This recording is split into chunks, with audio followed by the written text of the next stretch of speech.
لیکن ہو کیا رہا ہے مارکیٹ میں؟ جورو کا غلام بنا ہوا ہے، اس طرح کی باتیں ہو رہی ہیں مارکیٹ میں. تو خیر اب مارکیٹ میں تو پتہ نہیں کیا کیا ہو رہا ہے. تو نبی صلی اللہ علیہ وسلم نے فرمایا وما قرب الیہا من قول وعمل، اے اللہ مجھے جہنم کی آگ سے بچا اور ہر اس عمل سے جو مجھے جہنم کے قریب کر دے، اور ہر اس بات سے بھی جو جہنم کے قریب کر دے. یہ دعا ضرور یاد کریں. اسی طرح حدیث میں آتی ہے ایک اور دعا، یہ راتوں کو اٹھ کے مانگنے کی دعائیں ہیں. اللہم ارزقنی حبک، اے اللہ تو مجھے اپنی محبت دے دے. کیسی پیاری دعا ہے، اے اللہ تو مجھے اپنی محبت دے دے. اور وحب من ينفعنی حبہ عندک، اور ہر اس ذات کی محبت میرے دل میں ڈال دے جس سے محبت کی وجہ سے تیری محبت میں اضافہ ہو. جب علماء سے بزرگوں سے محبت ہوگی تو اللہ کی محبت میں کمی ہوگی یا اضافہ ہوگا؟ اور جب فنکاروں سے یا اداکاراؤں سے اور اس طرح کے لوگوں سے، ناچنے والیوں سے محبت ہوگی تو اللہ کی محبت میں اضافہ ہوگا یا کمی ہوگی؟ کمی ہوگی. اس لیے ایک بات یاد رکھو، علماء کو برا بلا نہ کہا کرو، ابے یہ مولوی ایسے، ابے یہ مولوی. جب بھی انسان کوئی بات زبان پہ نکالتا ہے نا، دل پہ بہت برا اثر پڑتا ہے. آہستہ آہستہ پھر وہ کیا ہو جاتا ہے؟ بدگمان ہوتے ہوتے دور ہو جاتے ہیں علماء سے. بھائی صحیح، پورا صحیح دنیا میں کوئی بھی نہیں ہوتا، لیکن جب آپ تبصرے کرنا شروع کرتے ہو نا ایسے، یہ بڑے ڈینجرس تبصرے ہوتے ہیں. ہمارے نبی صلی اللہ علیہ وسلم نے ہر شخص کو معاف کیا ہے، لیکن جنہوں نے نبی کی گستاخیاں کی ہیں نا، ان میں سے اکثر کو معاف نہیں کیا آپ نے. کیوں؟ گستاخی کرنے والا، بد کلامی کرنے والا وہ ویلیو ختم کر رہا ہوتا ہے، تو یہ بہت خطرناک جرم ہے. تو نبی صلی اللہ علیہ وسلم نے دعا سکھائی، وحب من ينفعنی حبہ عندک اللہم فکما رزقتنی مما احب، اے اللہ تو نے جو مجھے میری محبوب چیزیں دنیا میں دے رکھی ہیں. آدمی اپنی محبوب چیزوں کے ملنے سے اللہ کے قریب ہوتا ہے یا دور ہوتا ہے؟ دور ہوتا ہے عام طور پہ، کیونکہ ان میں پڑھ کے اللہ کو بھول جاتا ہے. تو اے اللہ فاجعلہ قوۃ لی فیما تحب، ان محبوب چیزوں کو اپنی محبت کا ذریعہ بنا دے. آئی بات سمجھ میں؟ بعض دفعہ محبوب چیز ملنے سے وہ محبوب چیز آپ کے ساتھ اللہ کی محبت میں تعاون کا ذریعہ، جیسے پیسہ نہیں تھا، پیسہ محبوب ہے، مل گیا تو عام طور پہ پیسہ مل کے اللہ سے دور، لیکن اے اللہ مجھے ملے تو میں تیرے سے دور ہونے کے بجائے کیا ہو جاؤں؟ بعض خوش قسمت ایسے بھی ہوتے ہیں، غریب تھے تو اللہ سے دور تھے، پیسہ آیا تو اللہ کے قریب ہو گئے، خیرات صدقات بڑھ گئے. تو مجھے میری محبوب چیزیں جو ملی ہوئی ہیں، اے اللہ وہ ان اعمال میں ترقی کا ذریعہ بنا دے جو تجھے محبوب ہیں، جو عمل. وما زویت عنی مما احب، اے اللہ کچھ چیزیں ایسی ہیں جو مجھے محبوب ہیں لیکن تیرے علم ہے کہ وہ مجھے ملیں گی نہیں، تو ان کا نہ ملنا ان اعمال میں ترقی کا ذریعہ بنا دے جو تجھے محبوب ہیں. بعض دفعہ نہ ملتا ہے، انسان کو غم ہوتا ہے اور اس غم میں وہ اللہ کو یاد کر لیتا ہے اور اللہ کی محبت میں ترقی کا ذریعہ بن جاتی ہے چیز. خلاصہ یہ نکلا اپنی محبت چاہیے اور جیسے تیسے ہو تیری محبت ہی چاہیے بس، اور کچھ نہیں چاہیے ہمیں. نہیں آ رہی بات میرا خیال ہے سمجھ میں؟ تو یہ دعائیں مانگا کرو میرے بھائی رات کو اٹھ کے. تو اللہ فرماتے ہیں والذین یقولون ربنا اصرف عنا عذاب جہنم ان عذابها کان غراما انها ساءت مستقرا ومقاما. راتوں کو اٹھ کے اللہ سے دعائیں مانگتے ہیں. والذین اذا انفقوا، یہ وہ لوگ ہیں جب خرچ کرتے ہیں، لم یسرفوا، نہ اپنی آمدن سے زیادہ خرچ کرتے ہیں کہ دوسروں سے کل بھیک مانگے، ولم یقتروا، اور نہ کنجوسی کرتے ہیں کہ خرچی نہ کریں. صدقات و خیرات بھی کرتے ہیں لیکن اپنی چادر دیکھ کے. وکان بین ذلک قواما، مسلمان نہ کنجوس ہوتا ہے اور نہ اسراف کرنے والا ہوتا ہے، سخی ہوتا ہے لیکن اتنا سخی نہیں کہ کل لوگوں سے بھیک مانگے، یہ ناجائز ہے. وکان بین ذلک قواما والذین لا يدعون مع اللہ الہا آخر، یہ وہ لوگ ہیں جو اپنی دعاؤں میں اللہ کے سوا کبھی کسی کو نہیں پکارتے، ساری زندگی صرف یا اللہ مدد، ایاک نعبد، صرف تیری عبادت. شیخ سدیس مجھے یاد ہے 99 کی بات ہے، 97-98 میں حرم میں جو ان کی ختم قرآن کی دعا ہوئی تھی نا، وہ بڑی پیاری دعا ہوئی تھی، بہت، اب بھی بہت اچھی ہوتی ہے، وہ تو بڑی خاندانی تھی. اس میں ان کے الفاظ مجھے یاد ہیں، بڑے پیارے لگے وہ. لیس فی الوجود رب سواک فیرضا، اے اللہ اس کائنات میں کوئی ایسا رب نہیں ہے تیرے علاوہ جس کو ہم راضی کرنے کی کوشش کریں، جس کی رضا ہمارے لیے بہت زیادہ ضروری ہو. بہت سے لوگوں کو راضی کرنا بہت ضروری ہے، اتنا نہیں جتنا تجھے راضی کرنا ضروری. تیرے علاوہ کوئی ایسا رب ہی نہیں ہے. لیس فی الوجود رب سواک فیخشا، تیرے سوا کوئی ایسا معبود نہیں ہے، رب نہیں ہے جس سے ڈرا جائے، ہے ہی نہیں کوئی بھائی. اتنا ڈرا جائے جس سے، جتنا کس سے ڈرا جاتا ہے؟ تجھ سے. لیس فی الوجود رب سواک فیحب، کوئی تیرے سوا ایسا محبوب نہیں ہے جس سے محبت کی جائے، ایسا معبود نہیں ہے. معبود والی محبت کس سے ہوگی؟ غلامی والی محبت صرف آقا سے ہوتی ہے، اور وہ کون ہے؟ اللہ ہے. تو یہ بڑی پیاری دعا ہے. تو اللہ یہاں یہی فرماتے ہیں وہ اللہ کے علاوہ کسی کو پکارتے نہیں ہیں. والذین یقولون ربنا هب لنا من ازواجنا وذریاتنا قرۃ اعین واجعلنا للمتقین اماما. یہ دعائیں مانگتے ہیں اے اللہ ہمیں ہماری ازواج اور اولاد کی طرف سے آنکھوں کی ٹھنڈک دے. کیا مطلب آنکھوں کی ٹھنڈک؟ وجعلنا للمتقین اماما، ہمیں پرہیزگاروں کا امام بنا، یعنی ہمارے ماتحتوں کو کیا کر دے؟ نیک بنا دے. کیونکہ جو اللہ کے خوف رکھنے والے لوگ ہیں ان کی آنکھیں اپنے گھر والوں سے اس وقت ٹھنڈی ہوتی ہے جب وہ اپنے بیوی بچوں کو نماز روزے میں اور نیکی کے کاموں میں مشغول دیکھتے ہیں. سمجھ میں آ رہی ہے بات؟ اس میں ازواج میں مرد بھی داخل ہے کہ عورت کے لیے یہ دعا ہے کہ اپنے شوہر سے میری آنکھیں ٹھنڈی کر. تو اس کی تفسیر علماء کیا لکھتے ہیں؟ شوہر کو نیک بنا دے.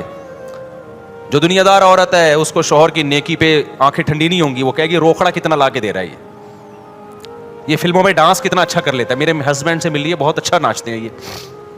اس کی آنکھیں کیا ٹھنڈی ہوں گی؟ اوٹ پٹانگ حرکتیں دیکھ کے. جو برا آدمی ہوگا اس کے وہ اپنی بیوی کی آنکھیں اس کو ٹھنڈی کب ہوں گی؟ اور جناب وہ پیسے کما رہی ہے، جاب، آج کل تو یہی چل رہا ہے مارکیٹ میں. لیکن آپ سلیم الفطرہ ہو گئے نا، آپ کو بچیاں اسکارف میں اچھی لگیں گی، اپنی بچیاں پردے میں اچھی لگیں گی، نماز روزے میں بولو اچھی لگیں گی. ڈرامے دیکھتی ہوئی، فلمیں دیکھتی ہوئی اچھی نہیں لگیں گی. آپ گھر کا ماحول بنتا ہے، بیوی قرآن پڑھ رہی ہو، بچے.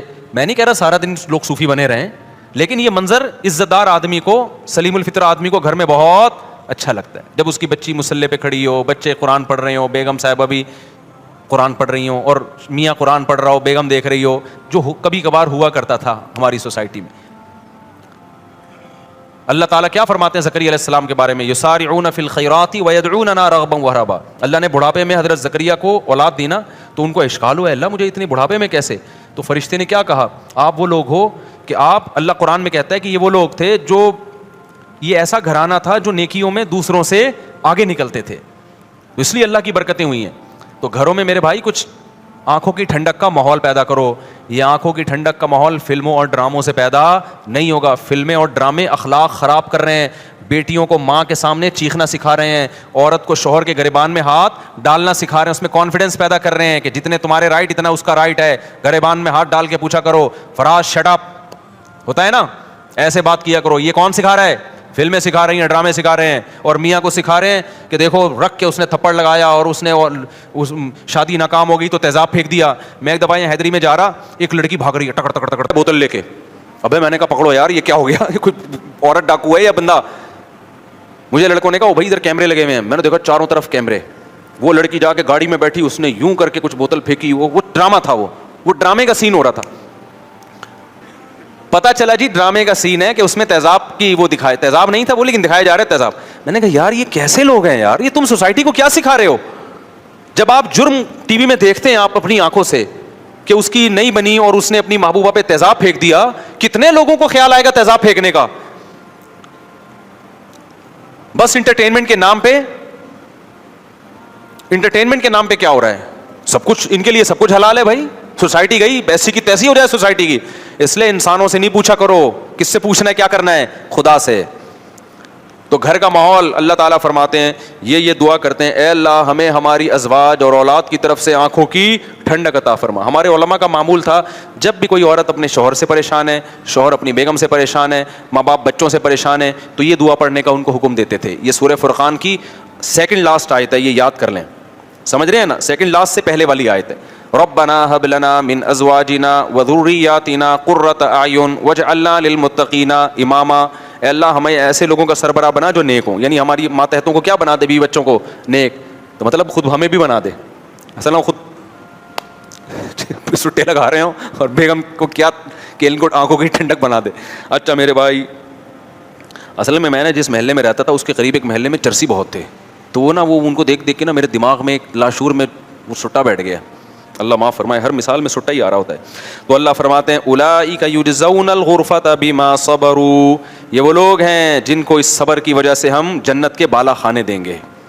صبر کیا مطلب؟ اس ماحول کو کریٹ کرنے میں کچھ صبر کرنا پڑتا ہے. ٹی وی گھر میں لا کے رکھے فلم لگانے میں کوئی صبر کرنے کی ضرورت بولو نہیں ہے. ہاں صبر اس میں ہوگا کہ بیگم ابھی سونے کا ٹائم ہے, ابھی نہیں, صبح دیکھیں گے فلم اس میں تو صبر ہو سکتا ہے. ٹی وی بند کرنے میں کیا ہے؟ صبر ہے. نماز پڑھنے میں کیا کرنا پڑے گا؟ صبر کرنا پڑے گا. تلاوت کرنے میں کیا کرنا پڑتا ہے؟ باوضو ہو کے قرآن ہاتھ میں لے کے بیٹھنا پڑتا ہے. اچھے ماحول کے لیے صبر چاہیے, برائی کے لیے صبر کی ضرورت نہیں, بے صبری چاہیے اس کے لیے. تو اللہ کہتے ہیں انہوں نے صبر کر کے گھر کا ماحول اچھا کر دیا اور خود بھی اچھے بن گئے. تو اولئک یجزون الغرفہ, جیسے گھر میں ان کو آنکھوں کی ٹھنڈک ملے گی, ایسے ہی جنت میں بھی ہم نے ان کے لیے آنکھوں کی ٹھنڈک کا انتظام کیا ہوا ہے. ولا يقتلون النفس التي حرم اللہ الا بالحق, کسی انسانی جان کو ناحق قتل نہیں کرتے. ولا یزنون, اور زنا نہیں کرتے. اللہ نے زنا کو قتل کے ساتھ ذکر کیا ہے. اس سے پتہ چلتا ہے زنا کرنا اور قتل کرنا اللہ کی نظر میں کیا ہے؟ سیم. علماء نے اس کی حکمت بیان کی ہے. زنا انسانیت کا قتل ہے. کیوں؟ اس سے ولد الزنا بچے ہوتے ہیں. آج یورپ میں دیکھو باپ لیس بچے ہو گئے نا, یہ انسانیت کا قتل کر دیا, خاندانی نظام سے بچوں کو محروم کر دیا. اب یہ نہ ہو کہ کوئی کہے کہ میں جب زنا کرتا ہوں تو معاذ اللہ میں تو حمل روکتا ہوں, بچہ ہی نہیں ہوتا. اللہ کی نظر میں یہ کیا ہے بھائی؟ تیرا بچہ ہو یا نہ ہو, لیکن جس سوسائٹی میں زنا ہوگا وہاں ولد الزنا ہوں گے. انگریزوں کو دیکھ لو نا جا کے, یہ انسانیت کا قتل کر دیا تم نے, روحانی قتل ہے انسانیت کا. اس لیے قرآن کہہ رہا ہے زنا کے قریب بھی پھٹکنے کی اجازت نہیں ہے. ومن یفعل ذلک یلقى اثاما, اللہ کہتے ہیں جس نے یہ کام کیا, انسانی قتل کیا یا زنا کر لیا, وہ بہت بڑے جرم سے ملاقات کی اس نے, چھوٹا مجرم نہیں ہے. یضاعف له العذاب یوم القیامہ, بہت بڑا عذاب ہم اس کو قیامت کے دن دیں گے اور ذلیل ہو کے اس میں پڑا رہے گا وہ. تو قتل نفس اور زنا کو اللہ نے ایک ساتھ بیان کیا. آج قتل کو تو جرم سمجھا جا رہا ہے, زنا کو جرم نہیں سمجھا. جب کوئی کہاں کرے نا یہ میری گرل فرینڈ ہے, اس کو بولو اللہ کے عذاب سے ڈر. یہ بھنگیوں چماروں کی عادت ہو سکتی ہے گرل فرینڈ رکھنا, کسی شریف آدمی کی عادت نہیں ہو سکتی ہے, خاندانی آدمی کی عادت نہیں ہو سکتی. فخر سے بتا رہے ہوتی میری گرل فرینڈ ہے, میری گرل فرینڈ. انٹرویو آ رہے ہیں, بھائی کیوں پروموٹ کر رہے ہو اس چیز کو؟ بولے کوئی بھنگی ہے, زنا کر رہے ہے, صاف صاف یہ بولنا تو نے گرل فرینڈ رکھی ہوئی ہے, کیا لگتی ہے تیری یہ؟ تیرے باپ کو بھی چاہیے تھا کہ گرل فرینڈ رکھ لیتا, پھر تو پیدا ہو جاتا اس سے, ولد الزنا اور حرامی پیدا ہو جاتا. تو یہ حرکتیں کیوں کر رہا ہے؟ یہ لیونگ ریلیشن انڈیا میں ہندوؤں کے کام ہو سکتے ہیں, یا امریکن کے کام ہو سکتے ہیں, یورپین کے کام ہو سکتے ہیں, وہ ان کے کام ہے, ان کو نہیں چھیڑو آپ. مسلمان اس گندگی کے برداشت نہیں. لیونگ ریلیشن گدے گھوڑے کے ہو سکتے ہیں, گدی گھوڑی کے, گدھا گدھی کے ساتھ لیونگ ریلیشن کرے, گھوڑا گھوڑی کے ساتھ. نکاح کرنا انسانوں کا کام ہے, زنا کرنا گدے گھوڑوں کا کام ہے. آپ کے پاس دو لائف اسٹائل ہے, گدے گھوڑوں والا اور ایک انسانوں والا, پیغمبروں والا. پیغمبر اپنے گھروں سے بچیاں رخصت کرتے ہیں شادی کے لیے, اس کے علاوہ پیغمبر نے اپنے گھر سے بچی کبھی رخصت نہیں کی ہے. اپنی بیٹیوں کو گھر سے شادی کے لیے رخصت کرو, بوائے فرینڈ کے ساتھ جانے مت دو اس کو, نہ خود گرل فرینڈ رکھو. پیغمبروں کے گھروں میں عورتیں آئی ہیں معاذ اللہ نقل کفر, کیا دوست بن کے آئی ہیں, بیویاں بن کے آئی ہیں. آپ کے گھر میں عورت بیوی بن کے آئے گی, آپ کی بہن بیٹی گھر سے کسی کی بیوی بن کے نکلے گی. اس کے علاوہ تمام راستے کیا ہیں؟ بھنگیوں چماروں والے, گدے گھوڑوں کتوں والے راستے ہیں. کوئی بولا کرے نا, دیکھو اللہ کی خاطر غصہ کرنا, اللہ کی خاطر نفرت کا اظہار کرنا یہ بھی ضروری ہے. حدیث میں جہاں یہ آتا ہے کہ اللہ کی خاطر محبت کرو, وہاں اللہ کی خاطر نفرت بھی ہے. اپنے ذرا سے معاملات میں ایسے غیرت دکھاتے ہیں جیسے پھٹا جا رہا ہے, وہاں اخلاق ختم ہو جاتے ہیں. اللہ کے معاملے میں ایسا گھننا بن, 3 طلاقیں دے کے لوگوں نے بیویوں کو رکھا ہے. ایکچولی ان کا معاملہ ہے, ہم کیوں ان کو انوائٹ کر رہے ہیں دعوتوں میں؟ بھائی قرآن نے منع کر دیا 3 طلاق کے بعد رکھنا, بائیکاٹ کرو اس کا. میں نہیں کہہ رہا کہ جا کے سر پہ ڈنڈے مارو, بولو بھائی ہمارا ان سے ہمیشہ کے لیے تعلق, بولو ختم. بہن نے کہ شوہر نے 3 طلاقیں دی, اس نے فتویٰ لے کے شوہر کے ساتھ رہ رہی ہے, بہن کو بول دو ہمارے دروازے تمہارے لیے ہمیشہ کے لیے بند. دوست نے ایسا کر لیا, اپنی بیوی کو 3 طلاقیں دے کے رکھا ہے, بولا بھائی دوستی آج سے کیا ہے ختم, ہم تجھے کوئی ایف آئی آر کٹتی بھی نہیں ہے اس پہ, ہم نہیں تجھے کچھ کہہ رہے, لیکن ہمارے ساتھ تعلق کیا ہے؟ حرام کو یار تم حلال کا لیبل لگا رہے ہو اس کے اوپر. قرآن نے صاف منع کر دیا, نہیں ہوتا 3 طلاق کے بعد, نہیں رہ سکتی. فتوے تو آپ کو ہر دور میں ہر طرح کے مل جائیں گے, تو کچھ خدا کے لیے بھی تھوڑی سی غیرت اختیار کرنا سیکھو. میں نہیں کہہ رہا لوگوں کے سر پھاڑو, نہ ہمیں یہ اتھارٹی ہے نہ ہم یہ کر سکتے ہیں. اپنی نفرت کا تو اظہار کرو نا. دوست آتا ہے گرل فرینڈ کو لے کے, بھائی مجھے گھر چاہیے, ابے بھائی ہمارا یہ چکلا کھانا ہم نے یہاں پہ گھر میں نہیں کھولا ہوا. آتے ہوتے ہیں کہ یار رات گزارنی ہے گرل فرینڈ کے ساتھ, بولو یہ چکلا کھانا نہیں ہے, شریف لوگوں کا گھر ہے, پتلی گلی سے نکل یہاں سے. اکیلا آئے گا تو ٹھیک ہے بیٹھ, یا بیوی بنا کے لائے گا تو ٹھیک ہے ہمارا گھر ہے بھائی, دوستی آ رہی ہے بھابھی کے ساتھ آؤ جاؤ آنا ہے. گرل فرینڈ کیا ہوتی ہے؟ حرام رشتہ ہے. کتوں گدے گھوڑوں کے یہ رشتے ہوتے ہیں, انسانوں کے یہ رشتے نہیں ہوتے. قرآن کتنا بڑا جرم بیان کر رہا ہے. وَمَن يَفْعَلْ ذَلِكَ يَلْقَىٰ أَثَامًا, جو زنا کرے گا, قتل کرے گا, قتل کے ساتھ بیان کر رہا ہے قرآن. اللہ کی نظر میں دونوں میں کوئی فرق نہیں ہے. یلقا ساما, بہت بڑے جرم سے ملے گا. یضاعف لہ العذاب, بہت بڑا عذاب دوں گا اس کو میں. آگے قرآن کہہ رہا ہے الا من تابا. کیسی پیاری آیتیں ہیں یار, کتنی دھمکیاں دی اللہ نے. اب جس سے ہو چکا ہے وہ جب یہ آیتیں سنے گا وہ تو مایوس ہو جائے گا نا, وہ تو مایوس ہو جائے گا. تو اللہ نے فوراً کہا الا من تابا. یہ جو قرآن کا اللہ ہے نا, اس میں بڑی طاقت ہوتی ہے. یہ ایسا لگتا ہے جیسے اللہ نے ایک تلوار چلا دی. الا من تابا, ہاں جس نے توبہ کر لی. اب تک جو ہوا سو ہوا, کیونکہ جب زانی یہ آیتیں سنے گا وہ تو کہے گا میں تو گیا کام سے. اللہ کہتے ہیں مہلت ہے. الا من تابا, اب تک گرل فرینڈ رکھی نا تو نے, زنا کیا, لڑکوں سے بدفعلی کی, قتل کیا. من تابا, توبہ کر لے آج. کیا کر لے؟ توبہ. وآمنا, اپنا عقیدہ صحیح کر لے. وعمل صالحا, آئندہ کے لیے اصلاح کر لے. آئندہ کے لیے کیا کر لے؟ اصلاح کر لے. فاولئک یبدل اللہ سیئاتہم حسنات وکان اللہ غفورا رحیما. یہ وہ لوگ ہیں جو پکی توبہ کرتے ہیں اور پھر اس پہ قائم رہتے ہیں. اللہ ان کی برائیوں کو نیکیوں سے بدل دیتا ہے. کیوں؟ اللہ غفور بھی ہے اور اللہ رحیم بھی ہے. اس کا ایک مطلب یہ بیان کیا گیا ہے کہ توبہ جب بہت زبردست ہوتی ہے تو اللہ کا ایسا قرب ملتا ہے اس کو کہ جو اس نے گناہ کیے تھے نا, اس کے جو نقصان اس کو ہوئے تھے, اللہ سے دوری, وہ نقصان کیا ہو جاتا ہے؟ ختم ہو جاتا ہے. آگے اللہ فرماتے ہیں, اب ایک سوال ہوتا ہے کہ اللہ اتنا بڑا جرم کیا ایک شخص نے, قتل بھی کیا, زنا بھی کیا, پکی توبہ کر لے تو اس کو معاف کر رہا ہے. دنیا میں تو ایسا نہیں ہوتا. دنیا میں جب آپ ریاست کے قانون کی توڑتے ہیں, ریاست کو, اور بہت بڑا جرم کرتے ہیں تو ریاست معاف نہیں کرتی. تو اتنے آرام سے کیسے معاف کر رہا ہے؟ کتنی دفعہ زنا کر چکا ہے, اب یہ توبہ کر رہا ہے تو معاف کر دے گا. تو اللہ کیا کہتے ہیں, وَمَن تَابَ وَعَمِلَ صَالِحًا فَإِنَّهُ يَتُوبُ إِلَى اللَّهِ متابا. اللہ کہتے ہیں جو توبہ کر رہا ہے اور آئندہ عمل کو ٹھیک کر رہا ہے تو وہ توبہ کس کے دربار میں کر رہا ہے؟ وہ انسان کے پاس تھوڑی آ رہا ہے, وہ تو خدا کے پاس جا رہا ہے. تو خدا کا ظرف چھوٹا نہیں ہے. جہاں وہ سزائیں بہت سخت دیتا ہے تو اس نے ایک دوسرا اس کی تلافی کیسے کی ہے کہ اس کا ظرف بھی کیا ہے؟ بہت بڑا ہے. اس کی معافی بھی کیا ہے؟ وہ بہت بڑی ہے. تو یہ مت دیکھو کہ کتنے جرموں کے بعد توبہ کر رہا ہے, یہ دیکھو کہ دروازہ کس کا کھٹکھٹا رہا ہے؟ خدا کا دروازہ کھٹکھٹا رہا ہے, جبکہ اس نے عذاب اپنی آنکھوں سے نہیں دیکھا. تو میں کیسے اس کو معاف نہیں کروں گا؟ والذین لا یشہدون الزور واذا مروا باللغو مروا کراما. یہ وہ لوگ ہیں جو جھوٹ کے قریب سے نہیں گزرتے, اور جب لغویات کے قریب جاتے ہیں, لغویات میں یہ گانے بجانے, موسیقی, شراب کباب کی محفلیں, تو مروا کراما, عزت کے ساتھ گزر جاتے ہیں. ان لغویات کی طرف کان نہیں لگاتے.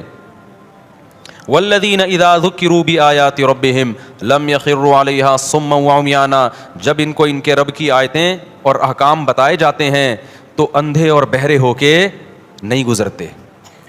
آپ دنیا پر اس آدمی کو بتائیں خدا کا یہ حکم ہے, ابے جاؤ یار, کیا باتیں کر رہے ہیں یار, صوفیوں والی باتیں کرتے رہتے ہو ہر وقت. اللہ کہتے ہیں جو ہمارے نیک بندے ہیں نا, جب ان کو اللہ کی بات بتائی جاتی ہے تو اندھے اور بہرے سنتے بھی ہیں کہ کیا کہا جا رہا ہے, پھر دیکھتے بھی ہیں کہ اب سیدھا راستہ کون سا ہے. ایک کام کر لیا کرو, خالدین فیہا, وہ میں بتاتا ہوں ابھی, خالدین فیہا, ہمیشہ اس جنت میں رہیں گے. حسنت مستقرہ, کچھ صیغے نا تعجب کے ہیں وہ اللہ استعمال کرتا ہے. یہ بس آخر یہ پڑھ کے میں بیان ختم کرتا ہوں. حسنت مستقرہ, اللہ کہتے ہیں کیا زبردست ٹھکانہ ہے. یعنی اللہ تعجب کا اظہار کر رہے ہیں, حالانکہ اللہ کو کسی چیز پہ تعجب نہیں ہوتا, لیکن اتنی اچھی ہے جنت کہ اللہ کہہ رہے ہیں کہ گویا کہ مجھے بھی تعجب ہو رہا ہے کہ میں نے اپنے بندوں کے لیے کیا زبردست انتظام کر دیا. بھائی مجھے خود حیرانگی ہو رہی ہے. یہ بلاغت ہے قرآن کی ہمیں سمجھانے کے لیے. ایسا انتظام کر دیا کہ ہٹو بچوں ہو گیا, یعنی سمجھ لو آپ. اور میں کیا بولوں اپنی زبان میں بھائی, ہٹو بچوں کا مطلب پتہ ہے, جب کوئی بڑی شاہی سواری خاندانی قسم کے بچوں کو ہٹا ہے آگے سے, تو دیکھ نہیں رہا کون آ رہا ہے بھائی. تو کیونکہ بعض لوگ نا نیچے کمنٹس میں پوچھا ہوتا ہے یہ ہٹے بچوں کیا ہوتا ہے. اب ان کو کون سمجھائے کہ ہٹو بچوں کیا, ہٹو کا مطلب ہٹاؤ اور بچوں کا مطلب بچوں. تو کبھی کراچی آؤ, ہم تمہیں سمجھائیں گے ہٹو بچوں. جیسے بمبئی والے کہتے ہیں کہ کیا بولتا ہے بھنڈائے, کسی نے مجھے بتایا بمبئی میں لفظ بہت مشہور ہے, تو ہم کراچی والوں کو نہیں پتہ چلے گا، ان کے یہاں بہت مشہور ہے. خیر اللہ فرماتے ہیں حسنت مستقرا و مقاما، بہت بہترین قرار گاہ ہے اور بہت بہترین، کیا ہی بہترین ٹھکانہ ہے. قل ما یعبأ بکم ربی لولا دعاؤکم. آخر میں اللہ سورہ فرقان میں بڑی زبردست بات کہتے ہیں کہ دیکھو تم اپنے رب کو اگر یاد نہیں رکھو گے تو رب کو تمہاری کیا پرواہ ہے بھائی. تم آپس کے ہی مسئلوں میں لگے رہو گے، کھا اسی کا رہے ہو، پہن اسی کا رہے ہو، بھول اسی کو گئے ہو، تو پھر آخرت میں مجھ سے امیدیں مت لگانا. میں تو اسی کو یاد رکھوں گا جو مجھے یاد رکھے گا. فقد کذبتم فسوف یکون لزاما. تم اگر انکار کرو گے نا ان باتوں کا اور عمل سے دور جاؤ گے تو پھر دوسرا انجام ہوگا تمہارا، یہ والا انجام نہیں ہوگا. وہ میں ایک بات ذہن میں آئی تھی، وہ نکل گئی ذہن سے، میں نے کہا وہ بتاتا ہوں میں. اولئک یجزون الغرفۃ بما صبروا ویلقون فیہا تحیۃ وسلاما. ابھی میں نے کہا تھا نا ایک بات کر کے بیان ختم کرتا ہوں.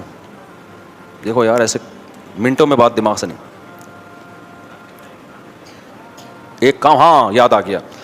پچھلے سال نا میں ڈیفینس میں گیا کسی کے گھر، کوئی بیان تھا یا کوئی میرے دوست تھے، دعوت تھی. ہاں دوست تھے میرے، وہ دعوت تھی. مجھے کتے سے یاد آیا، اصل میں ان کے گھر بہت بڑا کتا تھا، میں نے سمجھایا بھی کتے مت پالو. میں جب ان کے گھر گیا تو ان کے والد صاحب نے اپنے گھر کا مجھے وزٹ کرا کے کمرہ دکھایا. بڑا وی آئی پی کمرہ تھا، وہ خوشبو، عود کی خوشبو جو ہے نا دھونی. تو انہوں نے کہا یہ ہمارا مصلی ہے، ہم نے اپنے گھر میں ایک کمرہ عبادت کے لیے بنایا ہے، نماز تلاوت ذکر کہاں ہوگا؟ ادھر ہوگا. میں نے کہا بھائی یہ تو حدیث میں نبی کا حکم ہے کہ اپنے گھروں میں ایک کمرہ کیا بناؤ؟ عبادت کے لیے. اب کراچی میں لوگوں کے گھر چھوٹے ہوتے ہیں، اتنے کمرے ہوتے نہیں ہیں، لیکن جن لوگوں کو اللہ نے بڑے گھر دیے ہیں ان کو چاہیے کہ نبی صلی اللہ علیہ وسلم کی حکم کی تعمیل میں ایک کمرہ کس کے لیے خاص کر دیں؟ اللہ کے لیے. پھر اس کو بہت صاف ستھرا رکھیں، اس میں عود کی خوشبو کی دھونی دیں، جو خوشبو میسر ہو. اگربتی نہ لگائیں اللہ کا واسطہ، اگربتی مزاروں پہ لگی ہوتی ہے، اب وہ انتخابی نشان بن چکی ہے، اور وہ بھی نہ لگائیں. کافور وہ مردوں پہ لگا کے نا، وہ مردوں کی کا انتخابی نشان بن چکا ہے. وہ کہیں کافور لگی ہو، مجھے لگتا ہے کوئی مردہ لیٹا ہوا ہے یہاں پہ، مجھے تو ایسا لگتا ہے، مجھے آپ کا نہیں پتا، بہرحال تو ایسا لگتا ہے بھی تازہ جنازہ ہوا ہے. وہ کافور بنا ایسا دیا گیا، حالانکہ وہ ایک زمانے میں دولہا اور دلہن کے لگتا تھا. اب دولہا کے لگاؤ گے نا وہ دلہن بھاگ جائے گی بولے گی مجھے میت کی بو آ رہی ہے. کچھ چیزیں لگ کے وہ اس کا علامت بن جاتی ہے نا. اگربتی مزاروں پہ ہوتی ہے اور قبرستانوں پہ تو وہ بھی عجیب سی. تو کوئی اچھی خوشبو لگا لو جو خوبصورت، یعنی مزہ آئے اس کو. بڑا فرق پڑتا ہے جب صفائی ستھرائی اور اچھی خوشبو ہو نا، جو دماغ میں نہ چڑھے، اچھی بھینی خوشبو. بڑا ایک اس سے عبادت کا لطف ڈبل ہو جاتا ہے. ہمارے نبی نماز کے لیے بہت زیادہ خوشبو لگا کے آیا کرتے تھے، بہت زیادہ خوشبو کا استعمال کرتے تھے، اچھی خوشبو بشرطے کے. تو ایک کمرہ گھروں میں کیا کرنا چاہیے؟ اس کو پاک صاف رکھو. یہ جو علماء نے بیان کیا نا عورتیں گھروں میں اعتکاف کریں، یہ تو اصل میں اس کمرے میں اعتکاف تھا جو نماز کا کمرہ ہوتا تھا. اب نماز کے کمرے ہوتے نہیں، ارطغرل والا ڈرامہ جہاں چل رہا ہوتا ہے اسی میں اعتکاف چل رہا ہوتا ہے سمجھ میں آ رہی ہے بات؟ جو ارطغرل کا اب چل رہا ہے، ارطغرل یہ جس کمرے میں فلم دیکھتے ہیں اسی کمرے میں اعتکاف ہو رہا ہے. تو یہ تو اصل میں یہ تھا کہ جب عورتوں کو مسجد میں آنے سے فتنہ کے خوف سے بعض فقہاء نے پابندی لگائی کہ بھئی فتنہ ہو رہا ہے. میں تو اب اس زمانے میں قائل ہوں خواتین کے مسجد میں اعتکاف کا قائل تو نہیں ہوں میں، لیکن نمازوں کے لیے میں قائل ہوں، کیونکہ اس میں بڑے فتنے آج کل مسجدوں میں اعتکاف میں خواتین کے، وہ مشاہدے پر مبنی ہے. تو شریعت کے ایک حکم کی وجہ سے دوسرا حکم اگر ضائع ہو رہا ہو نا تو یہ مستحب حکم ہے، اور فتنے سے بچنا کیا ہے؟ واجب ہے. تو گھر میں کیا ہے؟ تو اس میں یہ ہے کہ بھائی وہ صاف ستھرا ایک کمرہ ہو، اس میں کارپٹ بچھائیں، اس میں خوبصورت پردے لگائیں اور اس کو بند رکھیں. بچوں کا داخلہ اس میں کیا ہو؟ ایسا نہ ہو بچے وہاں جا کے ساری چیزیں الٹ پلٹ کریں، پیمپر پھینک کے آ گئے، پیشاب کر دیا. تو بچوں کو لے کے جائیں مگر اپنے ساتھ، سمجھتے ہو؟ تو ایسا کمرہ جن لوگوں کو اللہ نے گنجائش دی ہے نا گھر میں اللہ کرنے کے لیے بنائیں. ہمارے شیخ اللہ ان کی عمر برکت دے، ایک دفعہ انہوں نے مجھے اپنا کمرہ دکھایا، بڑا صاف ستھرا وی آئی پی کمرہ ہے. انہوں نے کہا یہ اللہ کرنے کے لیے. یہ کس کے لیے؟ اللہ کرنے کے لیے. تو ایسا ہونا چاہیے. تو گھر اگر گنجائش ہو، نہیں ہے تو پھر کہیں بھی کچھ بھی کر لو بھائی ٹھیک ہے نا، اللہ اسی طرح قبول کرے گا. کوئی پھٹا ڈال لو، اس پہ نماز پڑھ لیا کرو. ہمارے حضرت کا بھی ایک نماز کی ایک جگہ تھی، ہمارے حضرت مفتی رشید احمد صاحب رحمہ اللہ کی، بڑا پیارا کمرہ سجایا ہوا تھا انہوں نے. تو وہ نماز کی ایک جگہ تھی. حضرت تو پھر تھے بڑے خاندانی، صفائی ستھرائی بہت سے بھی زیادہ تھی، وہ میں اور آپ افورڈ نہیں کر سکتے. تو اس میں ایک تختہ تھا، اس کے اوپر ایک خوبصورت سا مصلی بچھا ہوا تھا اور بہت زیادہ خوشبو کا استعمال. اس میں یہ تھا کہ اس کے اوپر جو جائے نماز خوبصورت سی بچھتی تھی، تو حضرت کے ہاں اصول یہ تھا کہ اتنے دن میں یہ دھل جائے گی، حالانکہ اتنے دن میں وہ گندی نہیں ہوتی تھی. تو ہم نے حضرت سے کہا یہ تو میلی ہوتی نہیں ہے، تو میلی ہونے سے پہلے کیوں دھوتے ہیں؟ حضرت نے فرمایا میلی ہونے کے بعد اگر دھوئیں گے تو میل تو دیکھ لیا نا. نہیں آئی بات سمجھ میں؟ اوپر سے گزرتی ہیں ہم لوگوں کی سمجھ میں یہ باتیں. حضرت فرمایا میل تو دیکھ لیا نا, دھونا تو اس لیے تاکہ گھر میں میل نہ آئے. حضرت کے کپڑے میلے ہونے سے پہلے دھلتے تھے, حضرت کے گھروں میں چادریں میلی ہونے سے پہلے دھلتی تھیں. اب آپ حیران ہو گئے میلی نے تو دھل کیا رہا ہے پھر. صحیح ہے بھائی, اب خطرہ ہوتا تھا کہ اب نہ دھوئی تو میلی ہو جائیں گی, تو پہلے ہی دھو دو تاکہ میلے ہونے کا جو پروسیس ہے وہ تھوڑا سا لمبا ہو جائے. تو ہمارے حضرت کا سارا سیٹ اپ ہی یہی تھا کہ بستر کی چادریں میلی ہونے سے پہلے دھل رہی ہیں, مصلی میلا ہونے سے پہلے دھل رہا ہے, موزے میلے ہونے سے پہلے. اور آج لوگوں کے موزے دیکھو, بے ہوش کے قریب موزہ لے کے جاؤ گے نا ہوش میں آ جائے گا. ڈاکٹروں سے نا بعض دفعہ ٹیکا لگا کے بے ہوش تو کر دیتے, ہوش میں نہیں لا رہے ہوتے. تو جو بچے اسکول جاتے ہیں نا ان کے موزے سنگواؤ. میں ڈاکٹروں سے کہتا ہوں کہ آپ ان کے موزے سنگواؤ, فوراً کیا ہوگا, ہوش میں آ جائے گا. اتنے گندے میلے اور سڑے ہوئے موزے ہوتے ہیں, اللہ معاف فرمائے. تو خیر, تو ایسا ایک کمرہ گھر میں کوشش کریں بنائیں. اس میں کیا کرنا ہے, اللہ اللہ کرنا ہے, تھوڑا اللہ اللہ کرنے کا بھی ٹائم نکالنا چاہیے. اللہ تعالیٰ ہمیں سمجھنے کی عمل کی توفیق عطا فرمائے. بہت ہو گیا, پھر بعد میں انشاءاللہ صلو علی الحبیب.